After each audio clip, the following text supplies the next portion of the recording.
بچوں، آج ہم سنیں گے ایک عقل مند چوزے کی کہانی۔ ایک دفعہ کا ذکر ہے، دور دراز کے علاقے میں ایک خوبصورت گاؤں تھا۔ اس گاؤں میں ایک مرغی رہتی تھی۔ مرغی کا بہت پیارا سا گھر تھا۔ مرغی نے انڈے دیے۔ سب انڈوں میں سے پیارے سے بچے نکلے، لیکن ان میں سے 2 انڈے ہی رہ گئے۔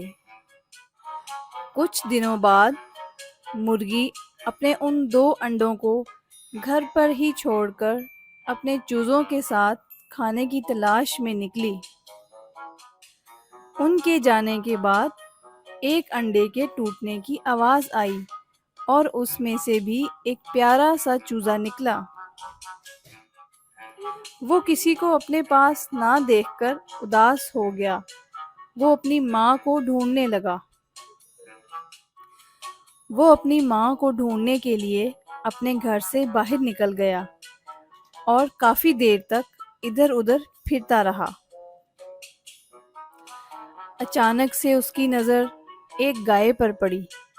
چوزا گائے کو حیران ہو کر دیکھنے لگا۔ گائے نے چوزے سے پوچھا، تم کس کو ڈھونڈ رہے ہو؟ معصوم چوزے نے پوچھا، کیا آپ میری ماں ہو؟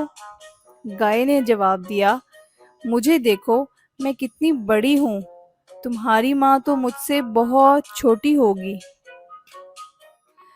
چوزے کو کچھ سمجھ نہ آئی اور وہ پھر سے اپنی ماں کی تلاش میں نکل پڑا۔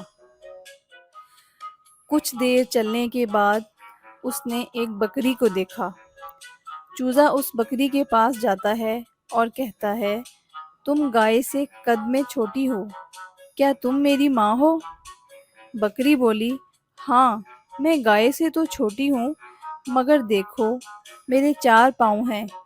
تمہاری ماں کے تمہاری طرح 2 پاؤں ہوں گے اور پر بھی ہوں گے۔ بیچارہ چوزا ایک بار پھر سے اداس ہو گیا۔ اب کی بار تو اس کو اپنی ماں کو ڈھونڈنے کی زیادہ بے چینی ہوئی اور وہ آگے نکل پڑا۔ کچھ دور چل کر اس کو کائیں کائیں کی آواز آئی۔ اس کی نظر درخت پر بیٹھے ہوئے ایک کوے پر پڑی۔ اس کو بکری کی بات یاد آئی۔ اس نے کوے سے پوچھا، تمہارے 2 پاؤں ہیں اور 2 پر ہیں، کیا تم میری ماں ہو؟ کوا بولا، ہاں، میرے 2 پاؤں اور 2 پر ہیں، مگر میں تمہاری ماں سے زیادہ اوپر اور زیادہ بہتر اڑ سکتا ہوں۔ تمہاری ماں کا قد بھی مجھ سے بڑا ہے، ان کے پاؤں بھی مجھ سے بڑے ہیں، وہ کائیں کائیں بھی نہیں کرتی۔ چوزا بہت ناراض ہوا۔ کوے کو اس کو دیکھ کر بہت ترس آیا۔ اس نے چوزے کو سمجھایا، اداس مت ہو، تھوڑا آگے جاؤ، تمہیں اپنی ماں مل جائیں گی۔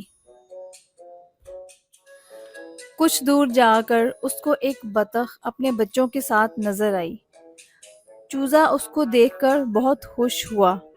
ماں ماں چلاتا ہوا بطخ کے پاس پہنچ گیا۔ بطخ یہ دیکھ کر حیران رہ گئی۔ چوزا بولا، کیا آپ میری ماں ہو؟ بطخ بولی، نہیں بیٹا، میں تمہاری ماں نہیں ہوں۔ چوزا یہ سن کر رونے لگا اور کہا، اب میں کبھی اپنی ماں سے نہیں مل سکتا۔